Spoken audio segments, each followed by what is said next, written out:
I'm forgiven because you were forsaken. I'm accepted, you were condemned. I'm alive and well, your spirit is within me, because you died and rose again. I'm forgiven because you were forsaken. I'm accepted, you were condemned. I'm alive and well, your spirit is within me, because you died and rose again. Amazing love, how can it be that you, my King, will die for me?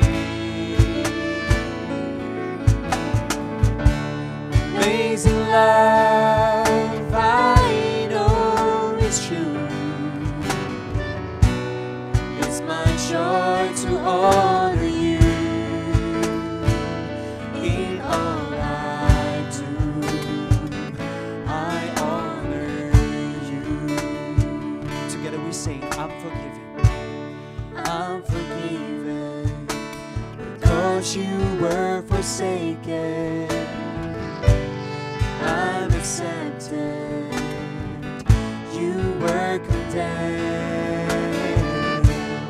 I'm alive and well, your spirit is within me, because you died and rose again. Amazing love, how can it be that you, my King, will die for me? Amazing love, I know it's true. It's my joy to honor you in all I do. I honor you. Together we sing, you are my King. You are my King. You are my King. Let's cry out to Jesus. Jesus, you are my King. Jesus, you are my King. Amazing love, how can it be that you, my King, will die for me? Amazing love, I know it's true. It's my joy to honor you, Amazing love, how can it be that you, my King, will die for me? Amazing love, I know it's true. It's my joy to honor you in all I do. I honor you in all I do. I honor you.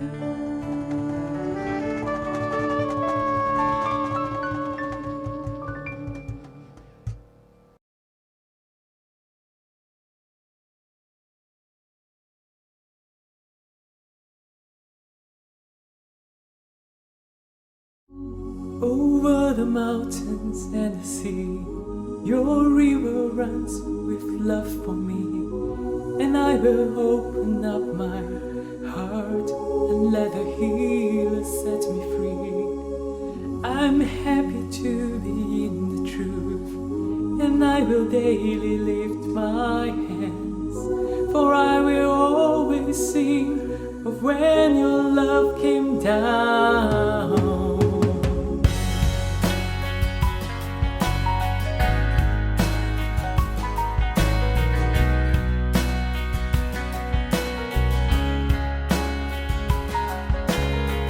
Over the mountains and the sea, your river runs with love for me, and I will open up my heart and let the healer set me free. I'm happy to be in the truth, and I will daily lift my hands, for I will always sing of when your love came down. I could sing of your love forever. I could sing of your love forever. I could sing of your love forever. I could sing of your love forever. Over the mountains and the sea, your river runs with love for me, and I will open up my heart and let the healer set me free. I'm happy to be in the truth, and I will daily lift my hands, for I will always sing of when your love came down.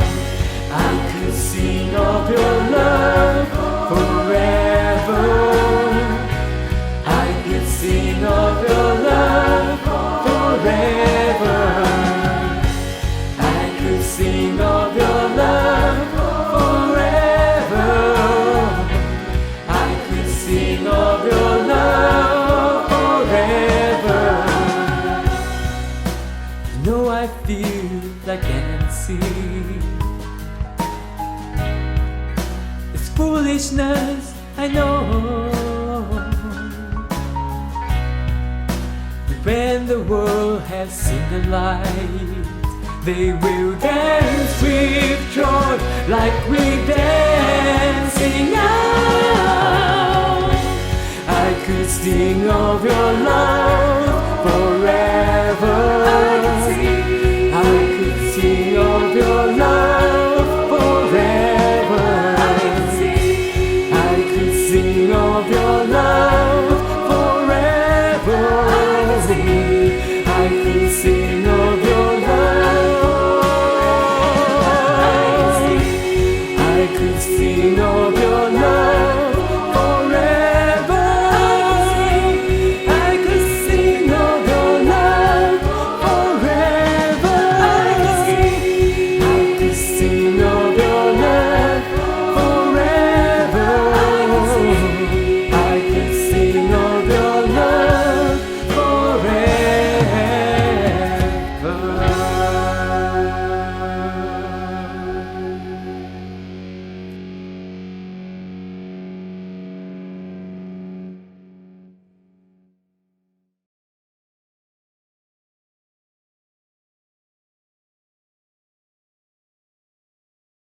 Good morning, brothers, sisters, and friends. Welcome to our Sunday online service. And I hope every one of you are doing fine during this pandemic moment as we stay at home. And I believe many of us are more relieved now compared to when we first had our MCO a few months ago.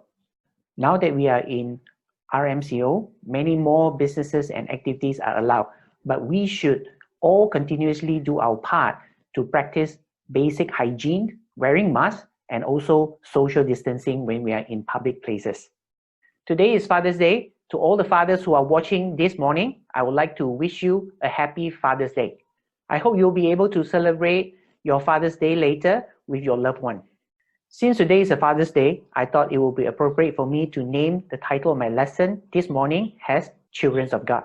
Let's begin our reading of the scriptures in 1 John chapter 3, verse 1.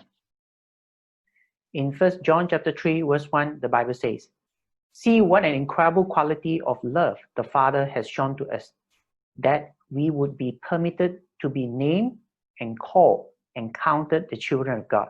And so we are. For this reason, the world does not know us, because it did not know him. According to John, God allowed or even permit us to be called children of God. This is because of God's love, and his love has demonstrated Jesus' death. According to Ephesians chapter 1 verse 5, the Bible says,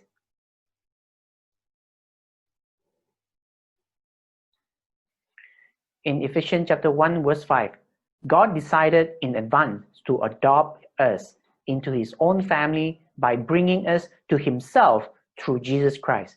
This is what he wanted to do, and it gave him great pleasure.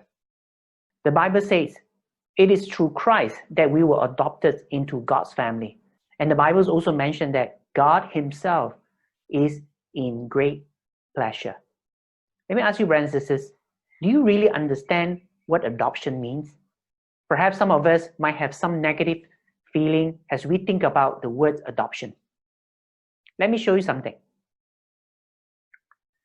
According to the Roman legal system, the person who was adopted into a family gained all the legal rights of the legitimate son in the new family, but he lost all the rights, privileges, and responsibilities in his old family. By becoming a member of a new family, he gained all the rights of his new father's estate. He was now an equal with the other sons and daughters in his new family. He was a co-heir with them according to the law. He was regarded as a new person who had a new life in a new family. Another wonderful thing about the Roman law was that the old life of the adopted son was completely wiped out. All of his debts were cancelled. His past now had nothing to do with him. He was in a new relationship with a new family. Wow, brothers and sisters, isn't this what God has done for you and I when he decided to adopt you and me to be his child? We are now a co-heir with Jesus. We have lost our old identity, and yet we gain a new one. God has completely wiped out our debts, which is our sin. Since we have been united with his son's death, we too will be raised to life as he was. We have this new relationship with God's family, and I hope we are excited about this. Today, God has called you and I to be his children. So stop living like a great-grandchildren and start living like a child to him. We are God's child, and that means what God says to Jesus, he said it to us as well. Just like in Matthew chapter 3, verse 17. In Matthew 3:17, the Bible says, and a voice from heaven said, this is my dearly loved son, who brings me great joy. Dear brothers and sisters, did you hear what the Bible say? God say we are his dearly loved son, and we brings him great joy.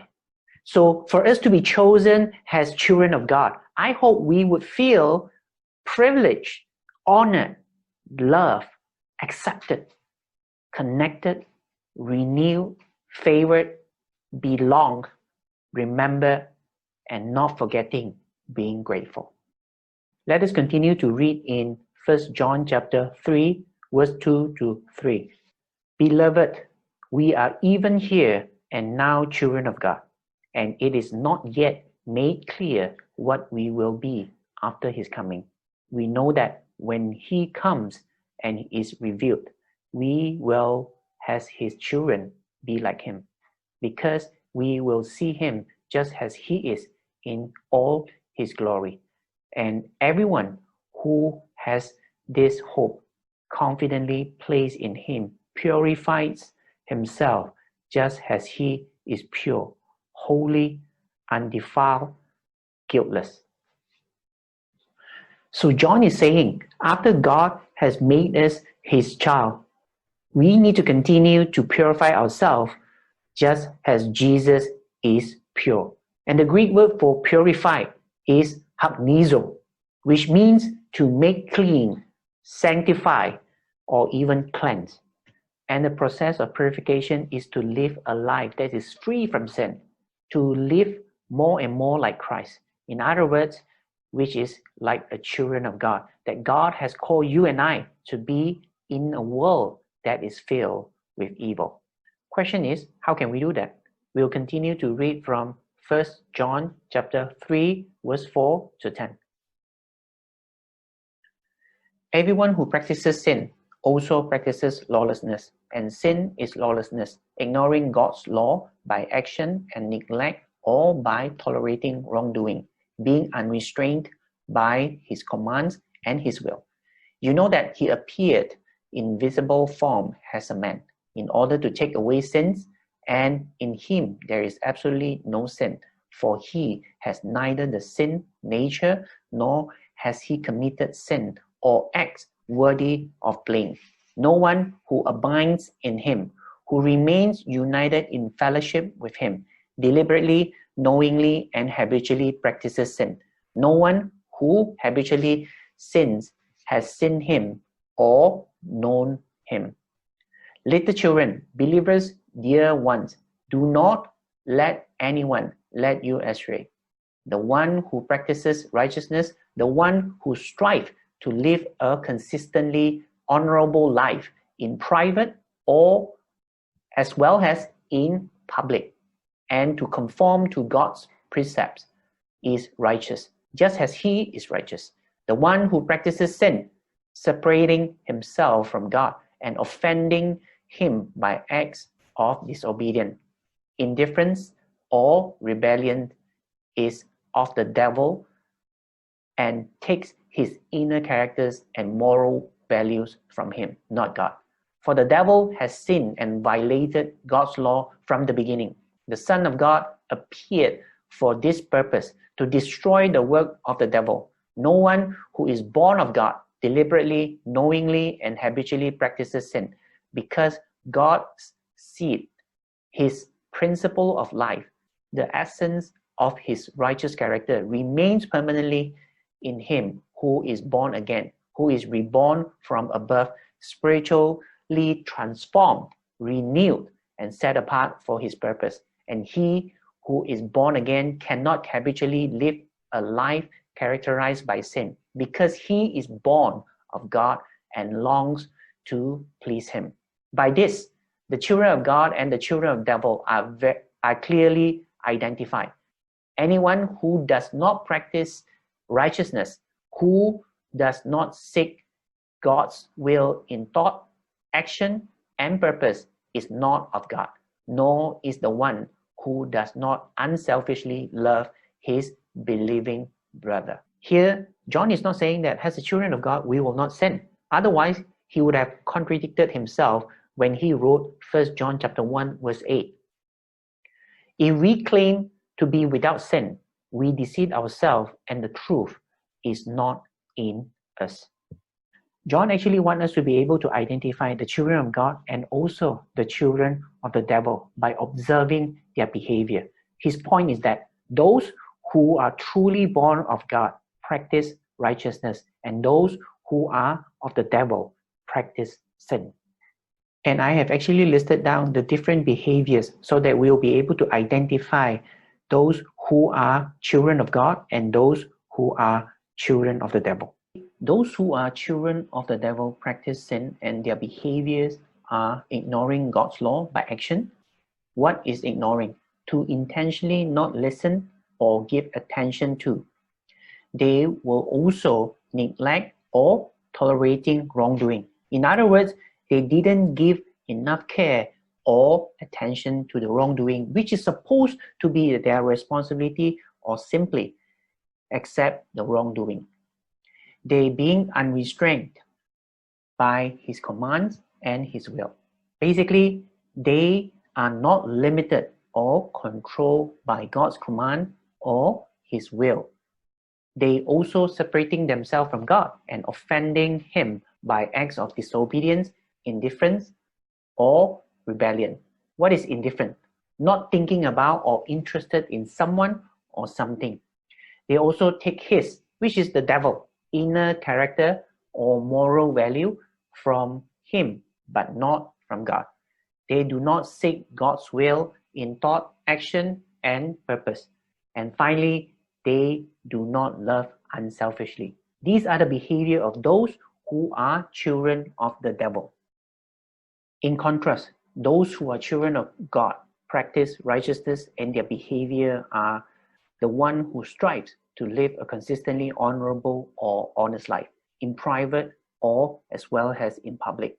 What is strive?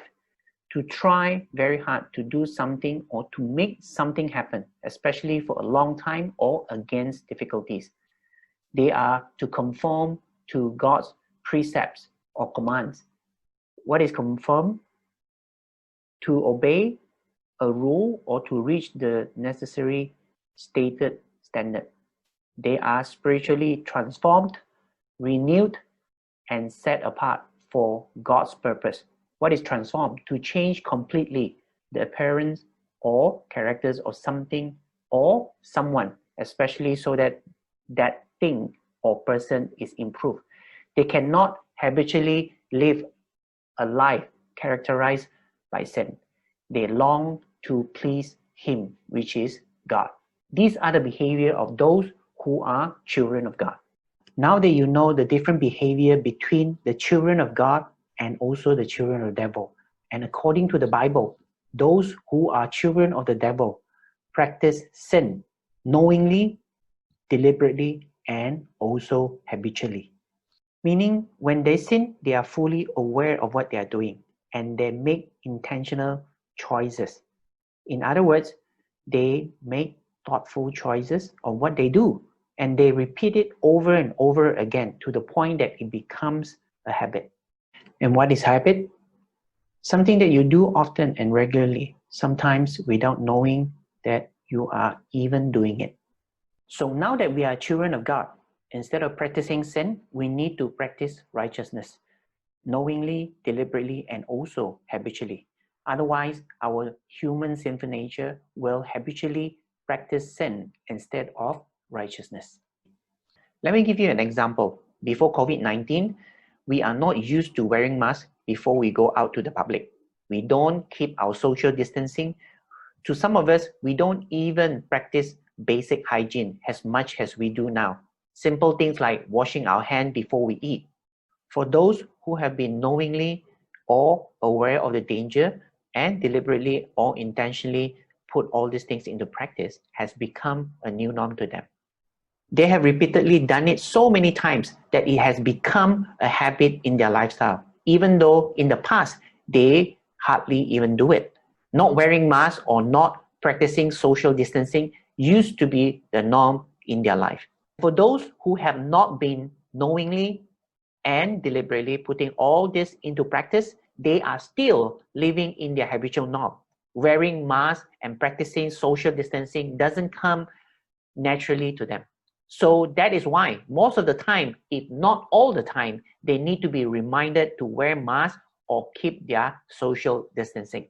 Likewise, if you want to live a new norm spiritually where you practice righteousness, then you need to stop doing the norm, which is practicing sin, and start practicing righteousness knowingly, deliberately, and it will become a habitual new norm to our life, so that we will become a children of God that is more and more like Jesus.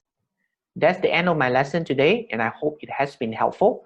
Before I show you my reflection questions today, I would like to end my sermon with a medley song sang by Caleb and Kelsey called Good, Good Father and No Longer Slave. Hope you enjoyed it. Thanks for listening.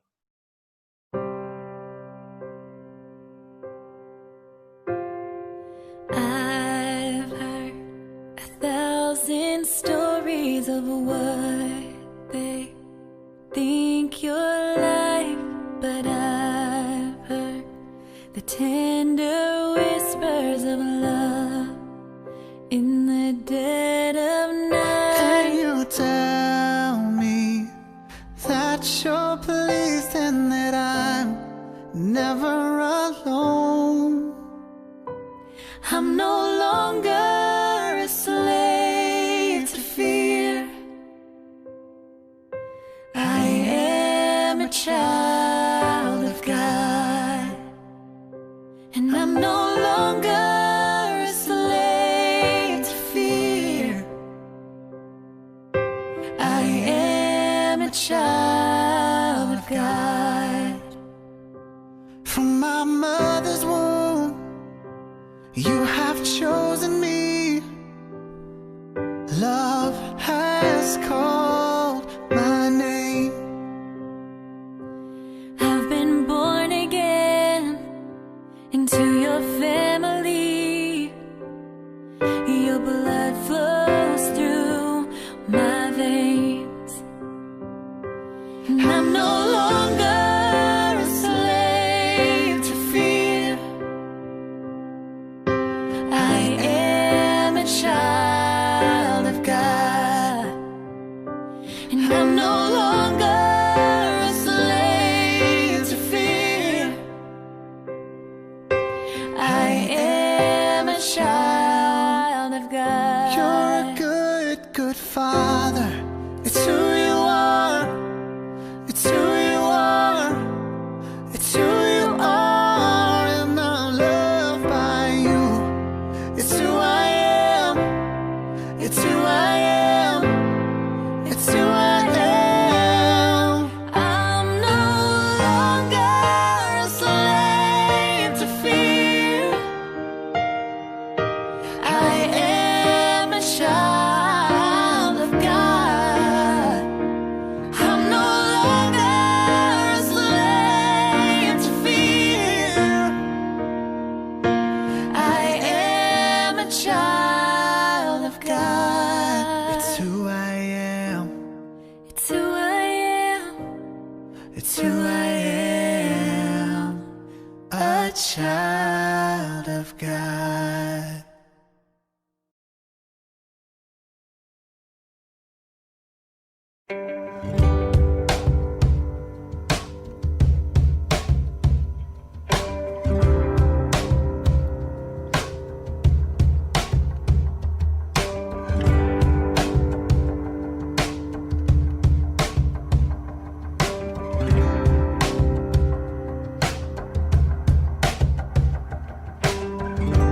Love is where this begins. Thank you for letting me in. I never had to pretend. You've always known who I am, and I know my life is better because you're a part of it. I know without you by my side that I would be different. Thank you for all of your trust. Thank you for not giving up. Thank you for holding my hand. I've always known where you stand. Yes, I feel my life is better. So is the world we're living in. I'm thankful for the time I spent with my best friend.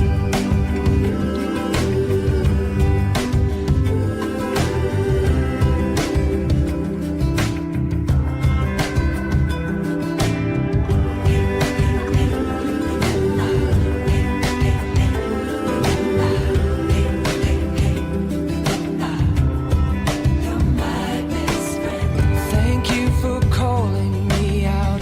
Thank you for waking me up. Thank you for breaking it down. Thank you for choosing us.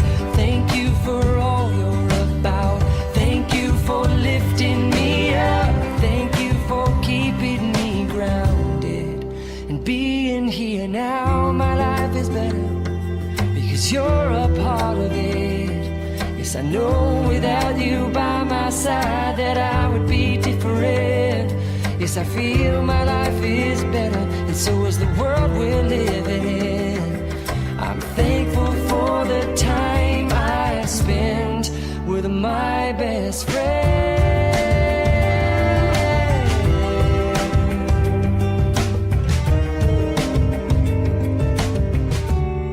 You're my best friend.